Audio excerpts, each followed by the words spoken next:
So hi, this is a group called Olobatch, and the actual presentation title of our group is called Tensor Program, Abstraction, and Efficient Computation System. And this work is done across the Catalyst group with advisors TQ, Todd, and Phil, and my coworkers of Rehan and Partik.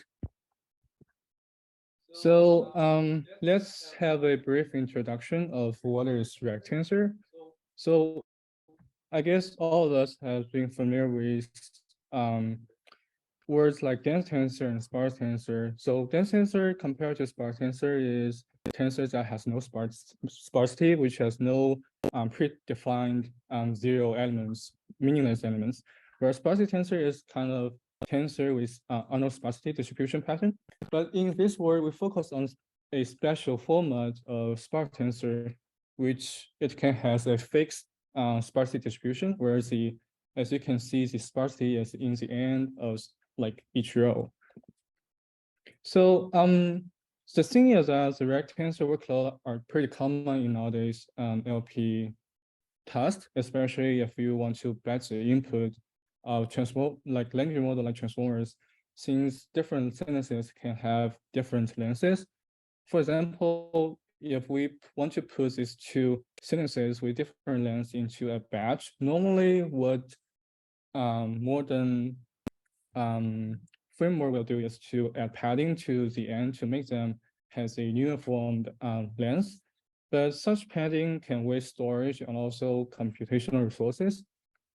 So our idea here or our initiative here is that can we do rectensor, which means we do not apply any padding, but can we handle this workload as well, or even more efficient compared to the padded depth tensor? So before diving into our system, we want to do some introduction of previous work and background. So the whole system rely on something called deep learning compiler, which is TVM. A TVM here is more like multi-level IR, and IR here is called intermediate representation. So the idea is that it basically have two kind of levels at IR, which is at the graph level, which is called relay, and another current level called TRR. So as a relay, you can represent a dependent model with kind of a graph representation.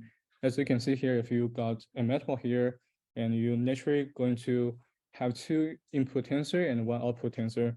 And the low level kernel IR is to describe how you're gonna make the specific hardware like CPU or GPU to compute such multiplication, where you can add intrinsic, like we want to reuse cache lines or parallelism, and to lower that kind of code into different backend like LLVM or CUDA.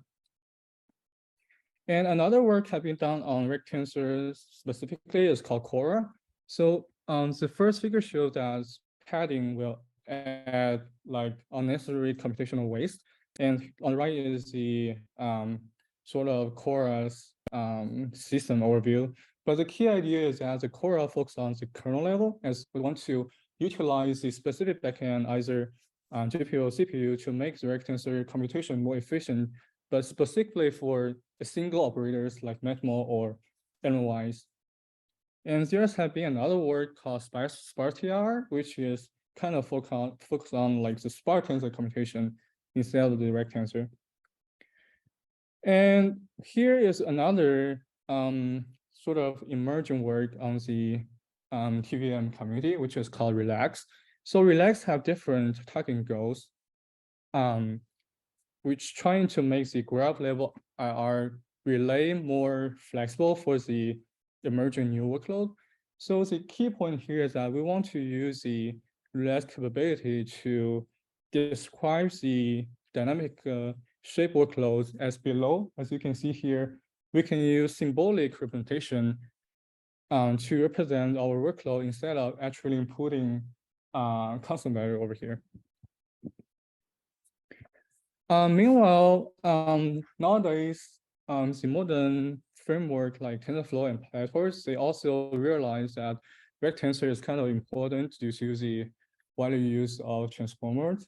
So they also made a similar API in TensorFlow. It's called Rectensor, and in PyTorch it's called non-uniform tensor or nested array, but they're kind of the same. The only things they provide is they can construct a tensor from a multiple nested array, but they don't provide any compilation level optimizations or representation. So for us, we want to build a rectensor program abstraction and a computation system. So the challenge here is that there's no existed rectensor abstraction before. Most previous compiler which they aim to deal with dynamic shapes, they just put a noun to say that dimension is cannot representable. And we want to build a graph level IR so we can apply graph level optimizations and lower such IR to different backend as like core and sparsity IR. And also we want to introduce or implement the operators needed for the rectensor program, like maximal operators or transpose operators. Yeah, again, we will build a system like which allows user to write. First of all, we allow the user to write rectensor program, and we will optimize this tensor program with underlying optimizations and lower that program to different backends so it can be executable. We also want to supply the auto batch interface so user won't need to worry about the rectensor API at all. So they could just write a non-batch function and we will turn it into a rectensor program on the line. So here's some hypotheses we based on. So first of all, we believe there existed a uniform abstraction of rectensor.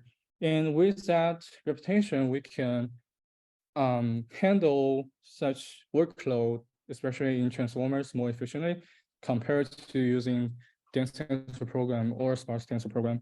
And also, we believe with a graph level IR, with the previous knowledge, we can apply graph level optimizations to make the whole program like more efficient. So here's the major features we're going to build. First is on the IR level, we are going to, again, supply the API so user can write it. And after user write it, it's going to construct a IR. We can apply passes to that IR, which is going to mutate that IR into another IR, which hopefully can be executed more efficient. And for IR, we have actually auto batch is one of them, which I'll explain in the next few slides. And for intended users, because this project is kind of two more level. So, but actually we believe that it's kind of the first work targeting on the rectensor abstractions. So we believe that it's going to lead new research work because previously, especially on the deep learning system levels, they focus on the dense tensor other on the sparse tensor. But introducing rectensor can like sort of create another new optimization space. So hopefully it's going to lead new ideas from the research side. Also on the functionality level, because it's kind of hard for users to worry about like write the whole rectensor program on their own. So we wish our auto batch interface can help them to write efficient program, but don't change their don't need to learn much about the rectensor API. So just skip these slides. And for resources, we definitely need going to need CPU and GPU devices. But for this work, we actually more depends on the release community and domain experts because this kind of low level works. So we need to have some previous knowledge to build this system. And for assumptions and dependencies, we assume rectensor's program will be suitable for NP tasks. And also we will take transform models as our given example. And for dependencies, the previous plan was to build the whole system onto core, which I'll show later, but we failed. So we choose to build on the TVM Relax infrastructure, and we want to provide some useful and API for user interface, and we want to make a runnable demo with minimum generosity and then extend based on that. So here is the general overview of our build system. Basically, we're going to supply a auto batch interface, maybe as a decorator. But this will change the program into Tensor program, which is built with the underlying IR. So on that IR, we are going to do some validation emulations and then for lowering into different compilation backends so we can actually execute this code. And for data design, we will evaluate our Tensor program on real-world workload on these. Actually, I just choose the race and squad datasets. The idea is that those datasets have different, as you can see, have different lenses. We want to see how Tensor can perform compared to dense tensor. So here's the implementation overview. So again, we're built upon Relax, and here is some interface we built, like rec dimensions, rec layout, and rec tensor, and also some operators like rec map allocation and map EYs. And those, after we build this program, as I mentioned, is going to construct an IR underneath, and this IR we're going to be mutated by a different mutator, like vector dense mutator or auto batch mutator. And we'll get a new IR after that, and we can sort of lowering this IR to different hardware backend. So in this project, we didn't use any fancy ML or organ stuff, but we are going to use transformers, our gym example. As I mentioned, the input of the transformers is natural rectangler because you are going to have multiple sequences with different lenses. And we are going to have different level of testing on the graph level and kernel level for both correctness and benchmarking. And I'll just simply skip this slide. And for the recent challenges, so first of all, this is a single person team. So if I'm blocked, the whole project is blocked. And most importantly, both Relax and Cora is not a stable project because for Relax, it's just, I think it's just launched 3 months ago. So a lot of functionality of this is not stable. Actually, we made a lot of fixes along the way. And for Cora, it's built on TVM's old database like 2 years ago. So as I mentioned, our first try was to build the whole thing upon Cora, and we finally cannot bridge between Relax and Cora, so we wasted a lot of time.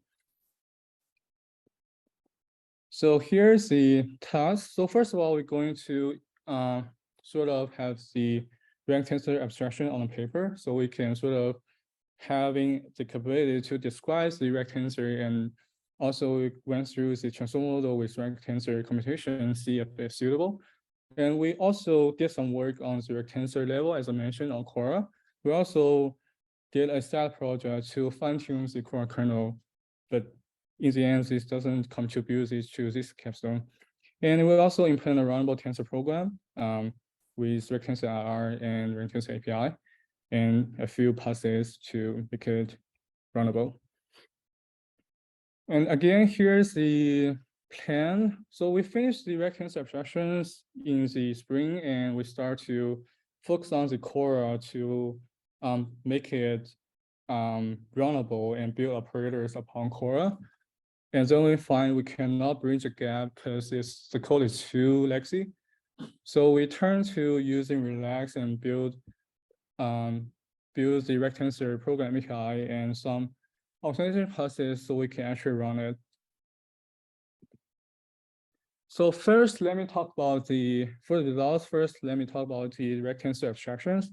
As you can see on the left, so this is a rectangler with 2 dimensions. And essentially it has only one rect dimensions. As you can see here, if you imagine this is a sentences with 2 words and 3 words and 2 words, you can represent the first dimension as 3, essentially the batch size is 3. And you can represent the second dimensions as an array where the elements in 2, 3, and 2 represents the number of elements on the row. But if you have multi-level of randomness, for example, in here, where we have 3 dimensions, but we have nested vector dimensions, and the representation gets to be interesting. So we still, the first dimension is 3, and on second dimension, we have 2, 3, and 2. But on the third dimension, it becomes a multiple nested array as to represent that for here, there's 2 elements and 3 elements, 2, 1, 2, and 2 and 1. So if we want to create an abstraction of it, we can find that actually on the first dimension V1, it becomes a tensor of N3. The N here represents the natural number because the number of elements is always greater or equal to 0. And on the second dimensions, it becomes actually a rectensor. As you can see here, the shape of this tensor is 3 times n. So based on these observations, there's our first hypothesis. So basically for a rectensor with n dimensions, and assume each dimension is going to be depends on the first one, like the sequence dimensions is going to depend on the batch dimensions. We're going to have a representation like this, where each dimension is going to be a rectensor. So with this, we can propose our first version of rectensor IR, where we have rectensor and each tensor is going to have its layout and type. And rectensor layout is going to be an array of rect dimensions. And rect dimensions, as you can see, it can either be rectensor or tensor or prime expression. So prime expression here is either a constant or a symbolic variable in relax.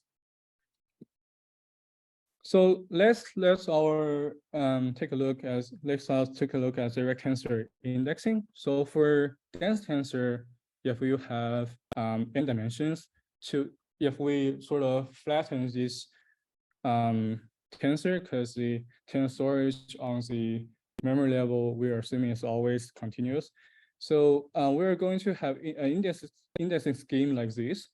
Where the D0 represents the bound of the first dimensions, and D1 represents the bound of the first dimension. D0 is the bound of 0 dimensions. So we're naturally going to have an indexing like this. However, for rectensor indexing is kind of different. So we assume that F1 as a function represents the flattened offset of these underlying variables. And we propose to have another index pointer, which will actually bring it from the sparse tensor.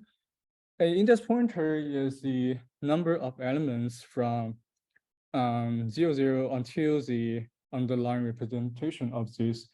So to infer the offset of in the rectensor from V0 to Vn, we can derive a recursive representation like this, where the previous offset depends on the current offset depends on the previous offset with this representation. And this will be more clear with this example. So for here, since we have 2 dimensions, and first dimensions is batch, which is fixed, and the second dimension is randomness. So we will create an index pointer over here. It's actually a prefix sum of the elements.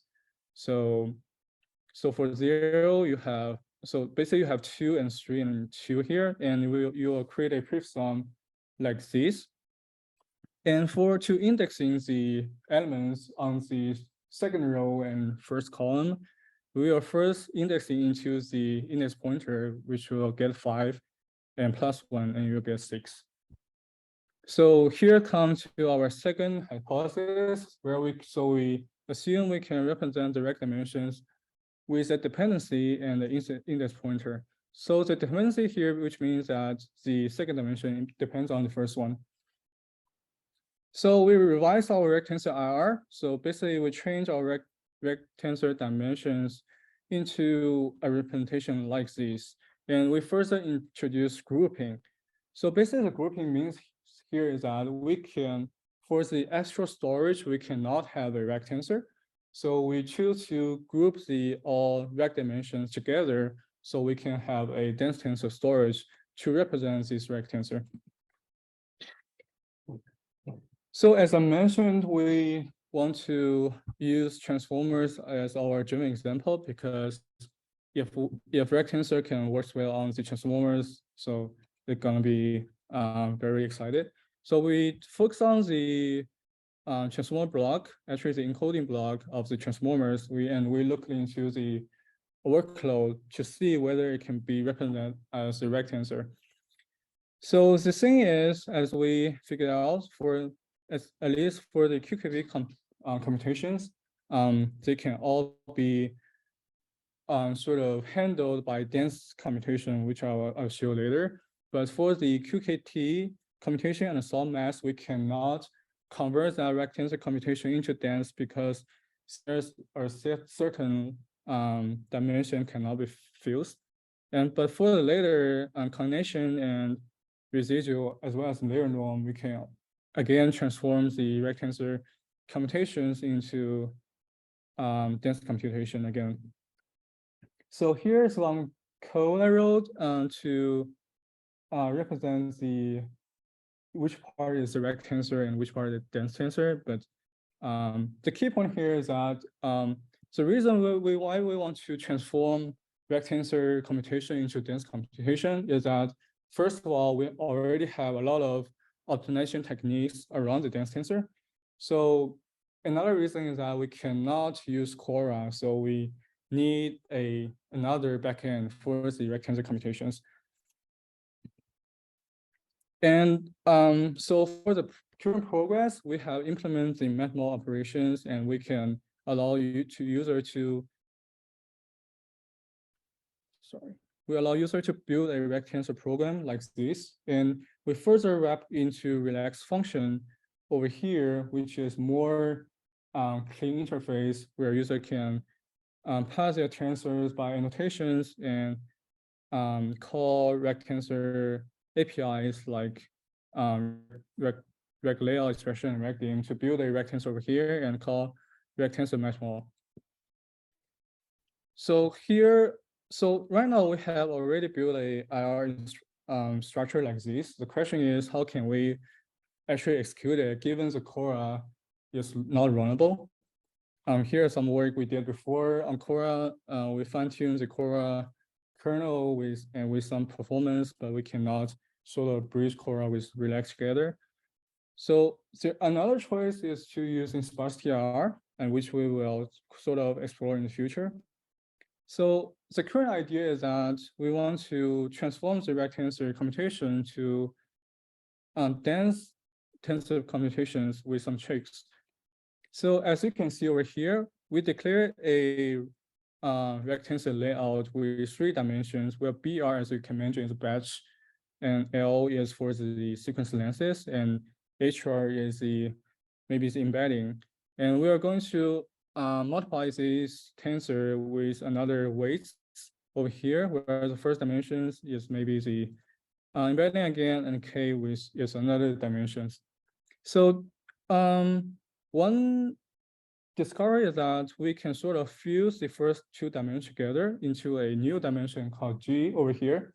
And remember, we introduced scheme called grouping, where we group all the rect dimensions together. So instead of using the rect tensor computations, we can directly compute the underlying data storage with this way together. So we can reuse the dense tensor computations, which is very nice. So here's the idea. So here is a rect tensor to dense computation path. What it does is going to traverse over this structure, and it finds that this rect tensor has a left child, which is a rect tensor, and right child is dense tensor. And we're going to inspect the rect tensor layout to see if its layout has the proper grouping, which can convert this rect tensor multiplication into the dense multiplication. So if it can do, it will extract the data pointer over here and do some matrix multiplication and generate a new data pointer. And also it's going to pack the data pointer into a new rectensor variables.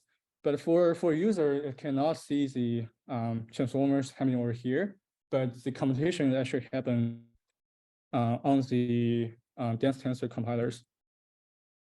So here are some experiment results. We're trying to do matrix multiplication between these two tensors, as I mentioned. So here the second dimensions of A is a rect dimensions, where we use max length on the dense tensor, but using a rect tensor representation, which is an array of different sequence lengths on the rect tensor program. And for the data set, we use race and squad, but since they are too large, we'll sort of subsampling into a smaller data set where we keep the max and max lengths for both of them. So here is the results of our performance analysis. So basically, here's the different workload for the input, and we run this multiplication on the CPU.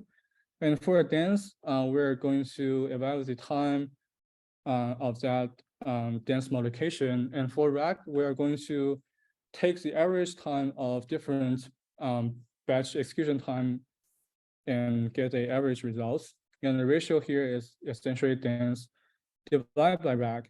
And for flops, we're analyzing the actually floating point operations happening online, because as we assume that since we're doing fusion, and so we can successfully avoid the unnecessary padding by using max length. So our expected observations is sort of 2 over here and 1.4 over here. But surprisingly, the actual speed up is far beyond 2, which we got 6, 4, and 3, 2 over here.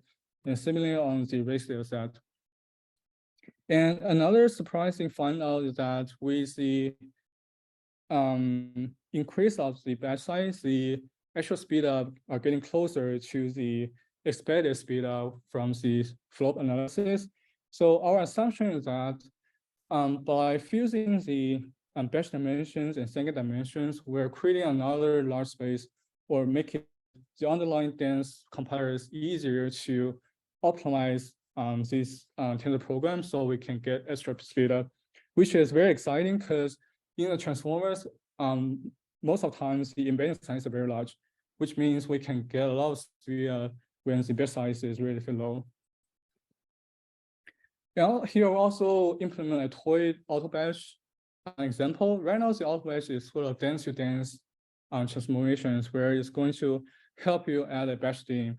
And we're still working on the dense to rect interface where they're going to help you to build a rect tensor program. Hopefully we can make it done before the final report. And for the analysis, because the time budget is really limited, so the system is not that robust. And there's also a lot of future works. So basically, for the auto batch interface, as I mentioned, we will sort of handle the dense and rect tensor with a uniform API, and hopefully can implement a decorator-like interface in Relax, which is not existed yet. And we also want to explore different backend lowering strategy with this padding over here, because previously, either you do the padding at the very beginning and the whole transformer become a dense tensor program. Right now, you have different choices. Either you can lower this operator as a dense or to like sparse compiler or like rect tensor compilers, or you can pad it to dense compiler and you can pad it back as the rect tensor again. So there's a lot of choice and strategy to explore over there. We also like to make this system more easier to develop by adding some debugging tools. For the time issues, I'll just go through it with really quick. As we can see over here, except we can lower most of the multiplications into dense program. Most cases, when it's come to the transpose, the current rect tensor abstraction, especially for the indexing, cannot handle such transformations. Because for transpose, you can sort of mutate the dependencies between the rect dimensions. So we have to reinforce the index pointer, as I mentioned. Right now, it doesn't exist this scheme in sparse tensors as well. So I guess the advanced indexing might be the most important next step for to implement the whole transformer program. Okay, so here are some references and terminologies, reflections. I just skip this. So go back to the reflections. We don't want to skip that. Okay. Okay. I know we're running out of time, but that's okay. So I'll just go through it very quick. Just a couple of things I think we have done great as a team. So I'm as a single team person, I have very nice coworkers we can partake. We did a lot of offline discussion. Actually, they are the author of SparseTR and Core, and they are very helpful and hands-on and help me went through a lot of decision choices. And another thing we did great is move fast, because I mentioned we tried with Quora and failed, and we moved quickly back to the Relax and make this demo. At least we have some deliverables. And then also we did very good documentations, because every time I meet with my advisors, I'll make slides and I'll like sort of record their comments and address it in the next few meetings. And one thing I feel like we can do better is like timeline management. Since the most of the effort of the project was exploratory, it's kind of hard to define the milestones and scope, especially we tried core and failed. So maybe in the future, we can like put more time into timeline management to have more specific milestones. Maybe we can have these things easier. And so I want to mention here about the changes to previous deliverables. So the group was called auto batch. So we will assume that we're just going to implement a simple auto batch interface where user can like put their batch or non-batch functions into batch. But we found that the Tensor IR is the most important core underneath it. So we spend a lot of time on this. And also, as I mentioned, we shift from Quora code base to Relax code base. Which also took a lot of time. Okay, thanks very much. Thank you for listening. So I think there were a lot of factors at play in your capstone. You know, the folks that you were collaborating with have not mentored an MCDS capstone before, and there's a very natural tendency to sort of bring the student into the group, just like they're a first-year PhD student, and let them work alongside the rest of the team. So I think if I, was to characterize your experiences, that's really kind of what you got, is sort of like a year as a first-year PhD student. So I think I don't really mind the fact that you moved away from Quora to Relax. I think that's actually quite a natural thing that happens during capstones. I also think that the sort of novelty and sort of intellectual curiosity behind this is very, very high, because if you can actually solve this in a general way, it's going to be like a huge breakthrough for data science. So that's why you kind of got permission to do this capstone. So I don't want you to be discouraged about the setbacks that you had, or the fact that you didn't have time to do everything you might have wanted to do. But I think there is some sort of takeaways here in terms of the learning, right? So, like you said, having better milestones would have been good. I think from our conversations earlier, I know that you spent a lot of time at the beginning learning about all the details, having discussions, and doing more of the research about sort of getting things written down on paper. And I think probably it would have been better to have stricter milestones in the beginning about how long you were going to do that before you started implementing, so that you could have done more of an agile method rather than scrambling at the end, which is good. So thank you for this. I think the quality of the presentation itself, could have been improved. I think that I got the impression that you did these slides very quickly.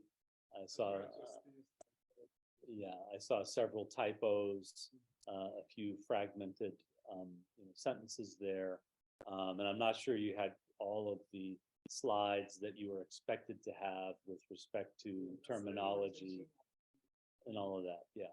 Well, yeah, but you don't get a free pass on that because we've had other single student presentations that didn't have these issues. Okay. And the expectation is that if you do a single person project, you're still going to be responsible for everything.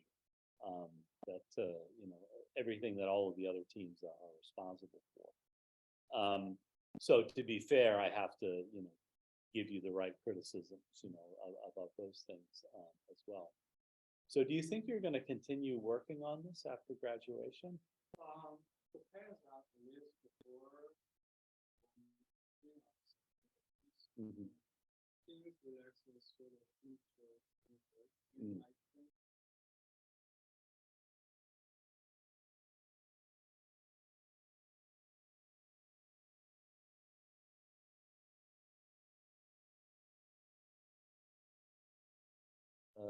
Is Todd interested in continuing to work on this, you think? I'm not sure.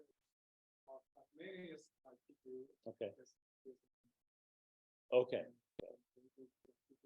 So now that it's DVM, it's DQ. Okay.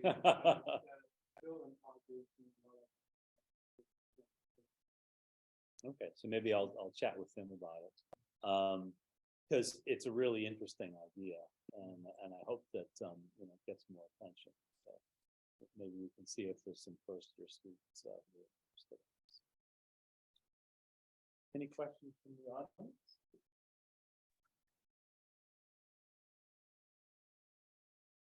All right, thanks, Bowen.